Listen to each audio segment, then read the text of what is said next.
게으름, 움직임이 많고 적음이 아닌 중요한 일에 대한 내면. 게으름은 단순히 움직이지 않는 것이 아닙니다. 아무 생각 없이 바쁘게 살아가는 것 또한 삶에 대한 게으름일 수 있습니다.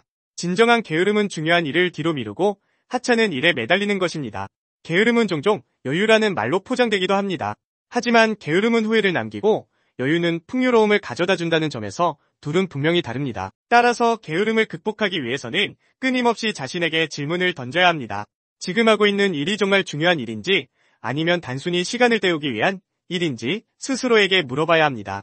진정으로 중요한 일에 집중하고 불필요한 일은 과감히 버릴 때 비로소 게으름에서 벗어나 여유로운 삶을 누릴 수 있습니다. 다음은 게으름 탈출을 위한 9가지 과학적 접근법입니다. 1. 삶의 목적과 가치 명확히 하기. 최근 연구에 따르면 삶의 목적과 가치가 명확한 사람일수록 게으름을 극복하기 쉽습니다.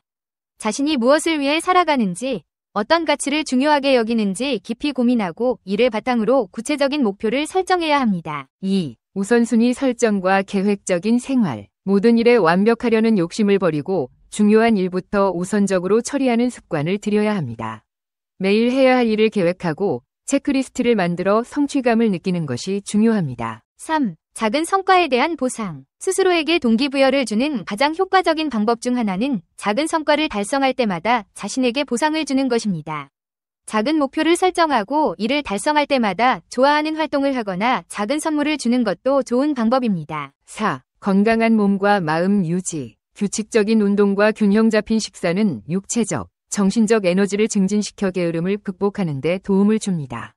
충분한 수면과 스트레스 관리 또한 중요합니다. 5. 긍정적인 사회적 환경 조성. 주변 사람들의 영향은 매우 큽니다. 긍정적이고 활동적인 사람들과 함께 시간을 보내면 자연스럽게 게으름에서 벗어날 수 있습니다. 서로에게 동기부여를 주고 함께 성장할 수 있는 환경을 만드는 것이 중요합니다. 6. 자기외적 통제 강화. 스스로에게 약속을 하고 이를 지키지 못할 경우 벌칙을 주는 등 자기 통제력을 강화하는 방법을 시도해 볼 수 있습니다.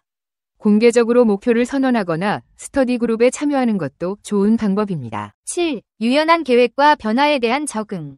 계획은 완벽할 필요가 없습니다. 예상치 못한 상황에 유연하게 대처하고 계획을 수정하는 능력이 중요합니다. 융통성을 발휘하여 변화에 적응하는 능력은 게으름을 극복하는 데 큰 도움이 됩니다. 8. 정기적인 자기 성찰과 평가. 매주 또는 매달 자신의 활동을 되돌아보고 무엇이 잘 되었는지, 무엇을 개선해야 하는지 평가하는 시간을 가져야 합니다.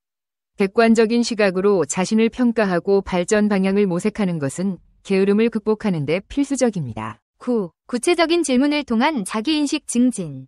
막연한 질문 대신 구체적인 질문을 던져야 합니다. 예를 들어, 왜 나는 게으른가? 라는 질문 대신 내가 게으름을 느끼는 특정 상황은 언제인가? 또는 게으름을 극복하기 위해 내가 할 수 있는 작은 행동은 무엇인가? 와 같은 질문을 통해 문제 해결에 집중해야 합니다. 게으름은 누구나 겪을 수 있는 자연스러운 현상입니다. 하지만 위에서 제시된 과학적 접근법을 통해 게으름을 극복하고 더욱 생산적이고 활기찬 삶을 살 수 있습니다.